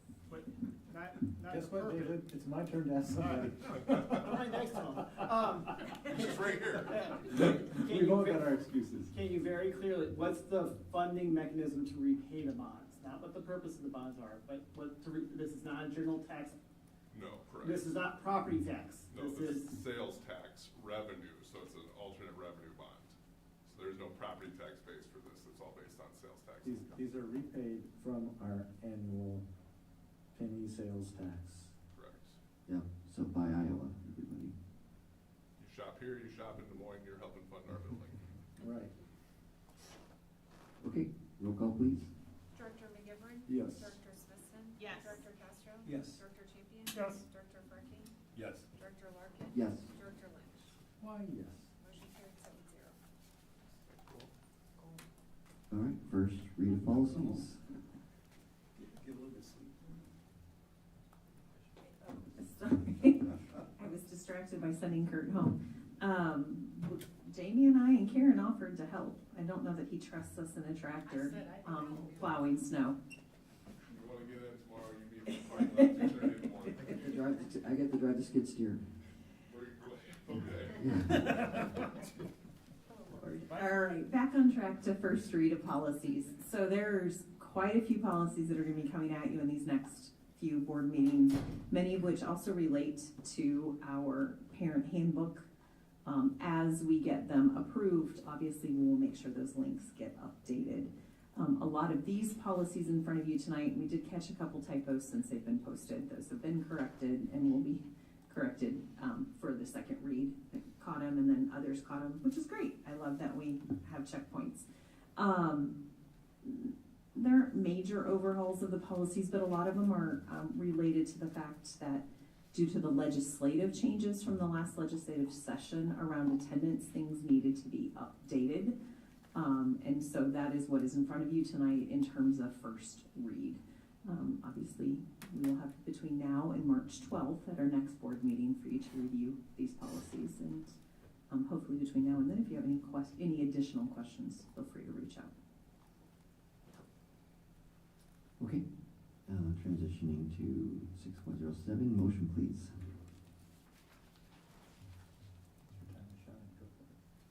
I make a motion to approve policies as presented. I will second that. Roll call. Director Smithson? Yes. Director Castro? Yes. Director Champion? Yes. Director Farking? Yes. Director Larkin? Yes. Director Lynch? Yes. Director McGivern? Yes. Motion carried 7-0.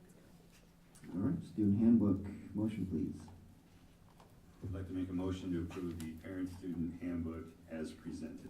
I would second that. Thank you. Thanks, Bert. So this we review annually. Our building administrators, building principals, and associate principals, deans are very much a part of this process because, as you know, most of the things outlined in the parent handbook or family handbook are driven from the site level, correct? They impact the work we do at the site. And so they're very much involved in this. This year we tried a different process for you, which was like board policy, showing you track changes. Instead, I think last year we gave you a summary of everything that changed. So we're always trying new things. I appreciated that. Well, thank you. Thank you. And Celeste is to be commended in terms of keeping one master document and making the track changes versus, and we recognize it's not 100%.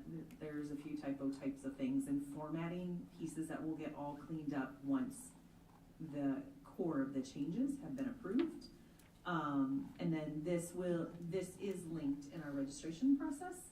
And so the nice thing about, we made a shift, Celeste had the foresight to think, if it's linked in registration, when or if something changes, like legislation changes, we have to update a policy, that handbook will always be automatically updated.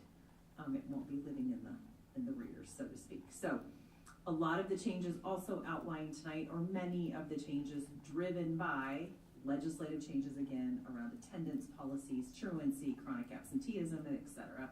So definitely more updates than the year before when we brought this to you, but a lot happened in the last legislative session that impacts the work we do. So we wanted to make sure we got that out in front of you.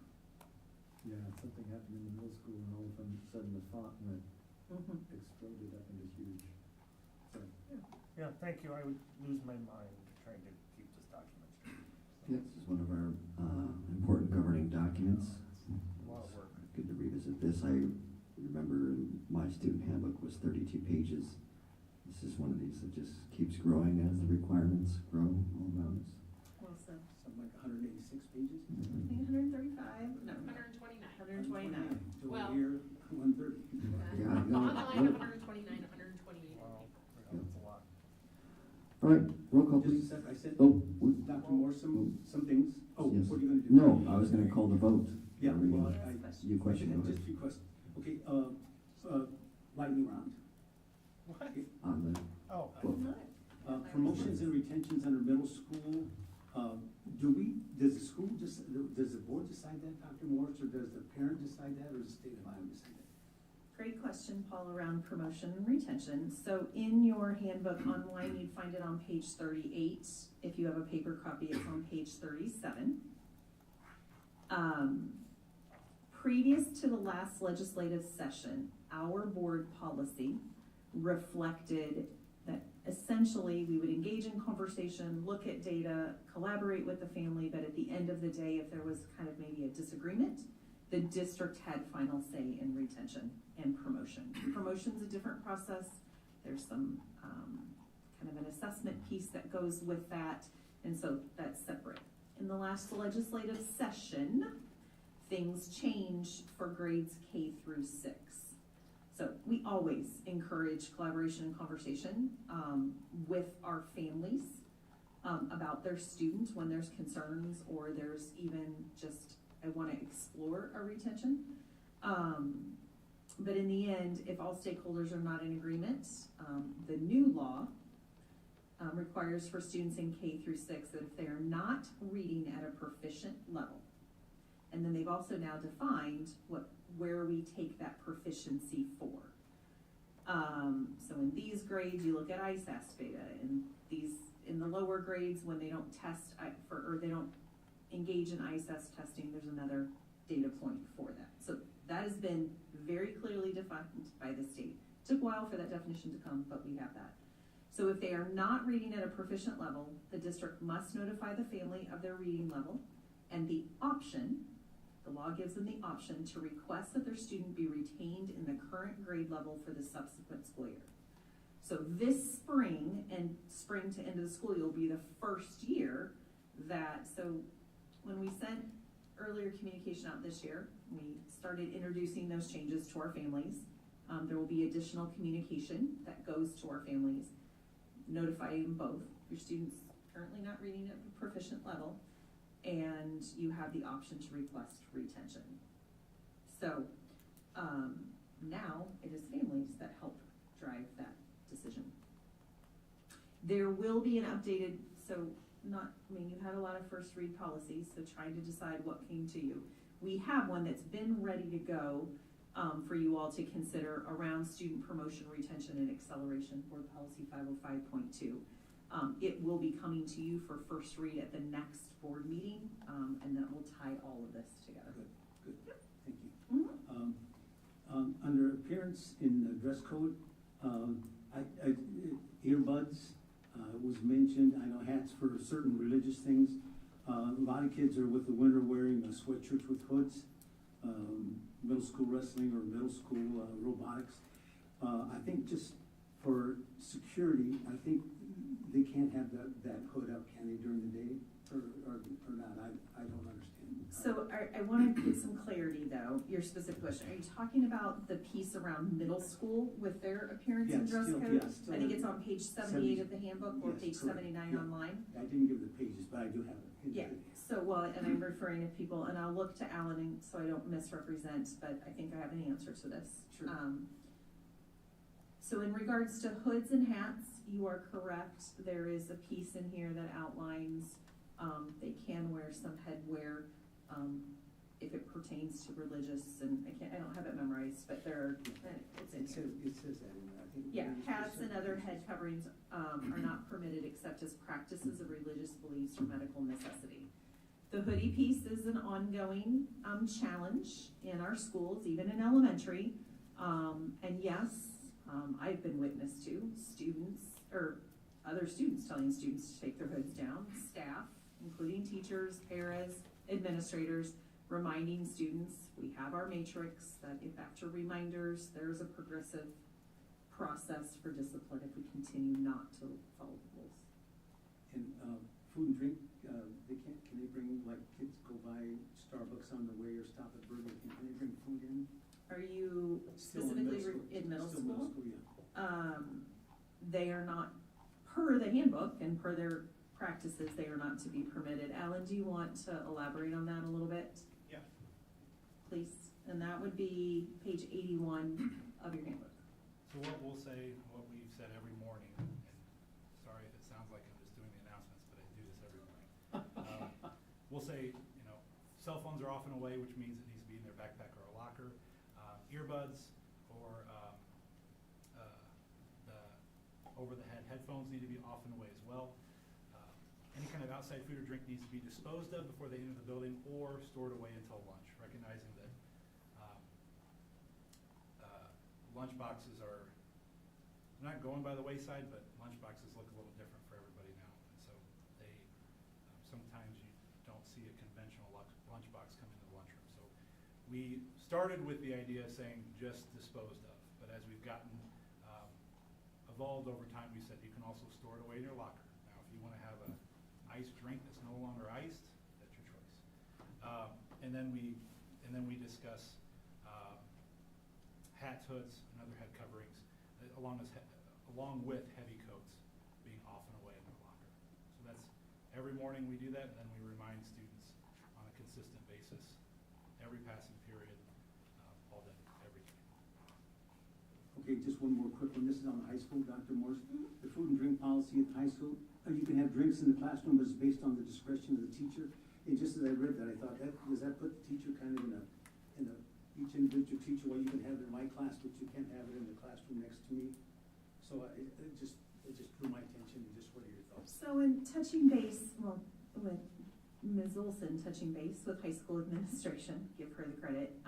If you're looking on the handbook, it's in page 99.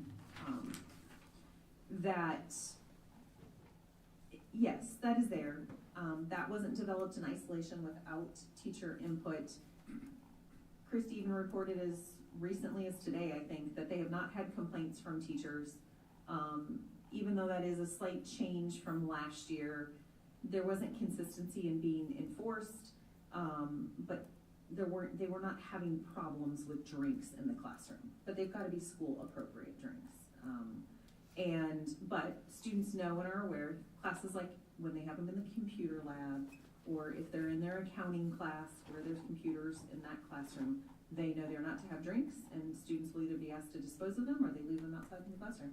So they haven't, to my understanding, the high school administration has not had a consistent feedback from teachers saying this is getting out of hand.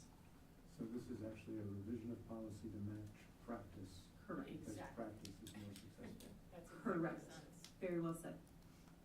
Thank you, that's all that I have. Did I answer your questions? Yes. All right. Thank you, Mr. Hartley, for your assistance as well. Any other questions related to the handbook? More than twice. It is a labor of love, and again, I can't commend the team enough for what they do to make sure that it's updated and that the necessary information is in there for families. And when we moved it electronically, the amount of work Celeste did so that the index, you can link to the section you want to go to quickly, and you don't have to scroll through the whole piece once it's live on the internet, on the web page. So that was not an easy feat when we overhauled that a couple of years ago. So just trying to make it more user-friendly. It is a lot of work. It is a lot of work. It is nice to be able to link through it. Roll call.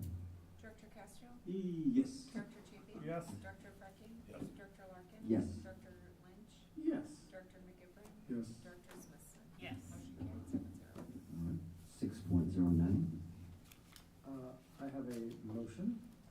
I move that the BCSD Board of Directors approve a delegate, and apparently I got the short straw, and that would be me, and an alternate, and that would be Director Larkin, to cast on behalf of the BCSD Board of Directors the board's vote for the MBAEA Director District Number 4 vacancy. I'll second that. So occasionally we get these meetings we need to go to, and we just send a delegate, so we have a voice. That's what this is. So thank you, Director Lynch, and it's good to have someone that is experienced and a teacher as well, that understands. I'm sure they'll schedule it during the school Right. year, so you'll have to go. Probably so. Probably so, yeah. Okay, roll call, please. Director Champion? Yes. Director Freckie? Yes. Director Larkin? Yes. Director Lynch? Abstain. Director McGivern? Yes. Director Smithson? Yes. Director Castro? Yeah. Motion carried 5-0. Very professional. Yes. All right. Shared communications, let's start with Director McGivern and go counterclockwise.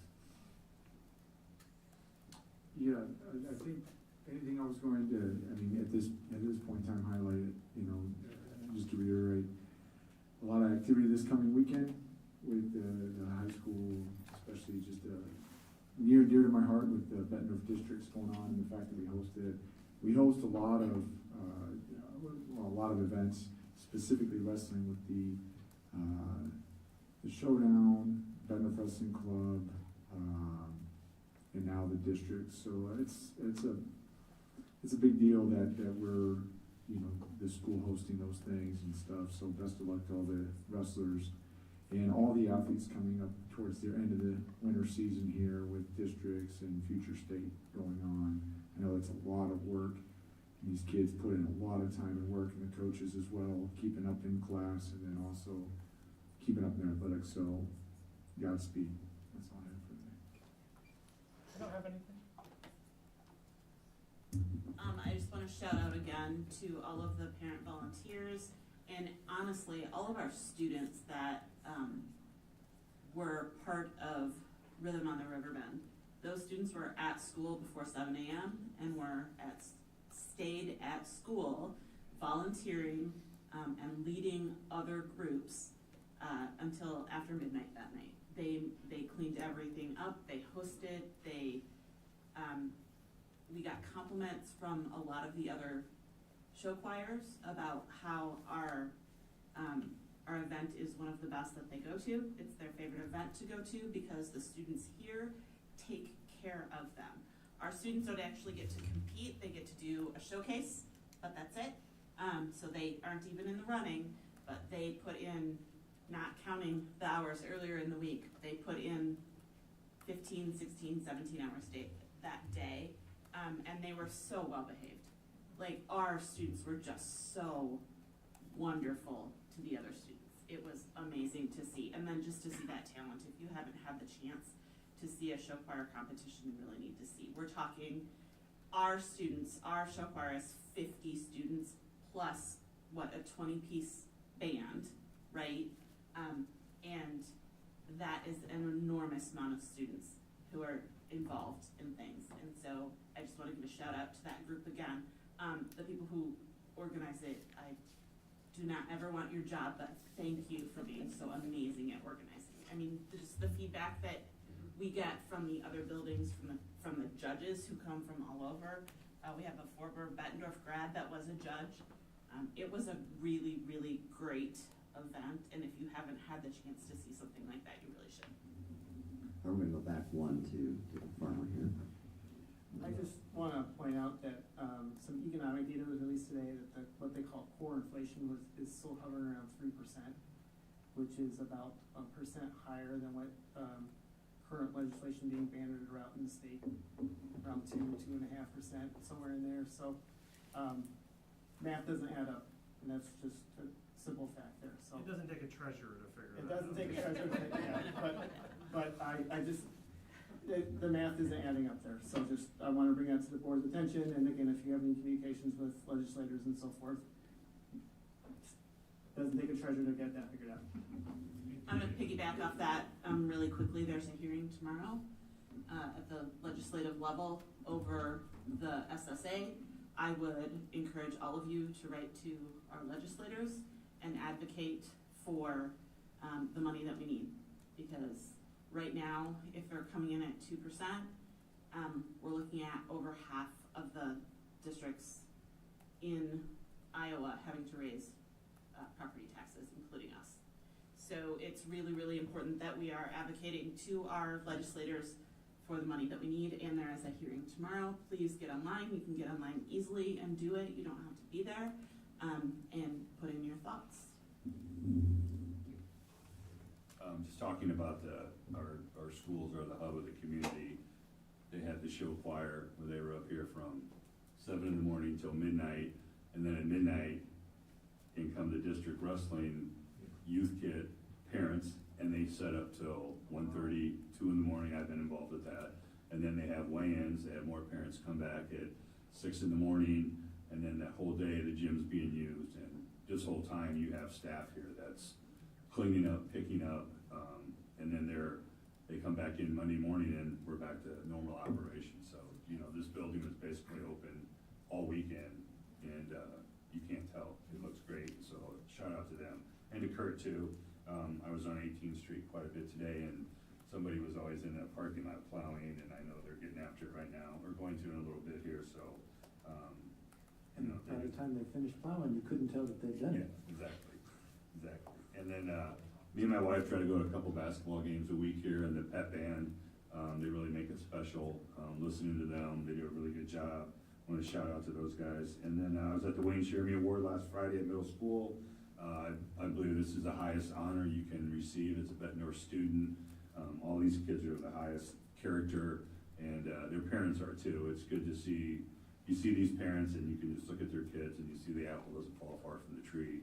And just, it's nice to see this in our community, that we have great parents, great students, and that's a really neat award, and the teachers do a good job of presenting it. Thank you. I like your invitation. Moving this to the end rather than the beginning gives us a chance to reflect on the conversations we've had. And I am surmising that the reason why we actually met tonight, despite the fact that there's still snow falling and our cars are going to be buried when we get out there, is because of all the legal requirements about timing for those bonds. And we couldn't postpone the day without throwing a real wrench in the system. And I'm glad that we were on top of the game enough to not make that mistake, because it made a lot of sense to me to say, well, let's move it to Thursday this week. That would have been a bad thing. So thank you for being on top of the details.